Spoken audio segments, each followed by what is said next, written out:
sinuno, dumating na ang pakikipagsapalaran. Hawak ang mapa at malalaking bilog na paa. Siya'y tumatalon sa tugtog ng gubat. Sa ilalim ng mga palumpong, ano ang nakita niya? Isang makinang na lumang mapa sa tabi ng punong banyan. Pinapawi niya ang alikabok at binabasa ang palatandaan. Tawag sa'yo ang umaawit na ilog.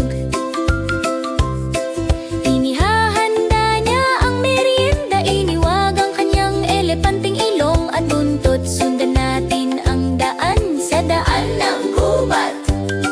Nagpapalakpak at naglulundag ang mga unggoy. Sumisigaw ang mga loro, malapit na ang pakikipagsapalaran.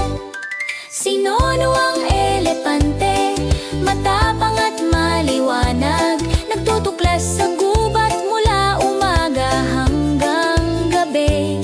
Kasama ang kanyang mapa at mga minamahal na kaibigan. Pinupuno niya ang gubat ng saya at halakhak.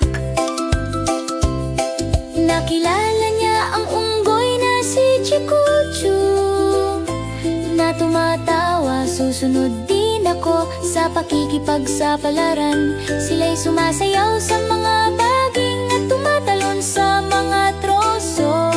Tinatawid ang lawa kasama ang mga kumakakarong palaka. Sumunod si Leo, ang hari ng mga leon, na may gintong balahibo at mahilig sa pag-swing. Sumama siya sa marcha na may malakas na dagundong. Malapit na ang umaawit na ilog sa pampang. Kumakaluskos, may palaisipan, kumikislap, may tunog. Bukas ang mapa, palatandaan ay nasa paligid. Umaawit ang ilog kung saan nagniningning ang mga bulaklak. Sundan ang hangin at magpatuloy sa mga daan ng kawayan at pahid ng bahaghari. Sila'y sumusunod sa mga landas na hindi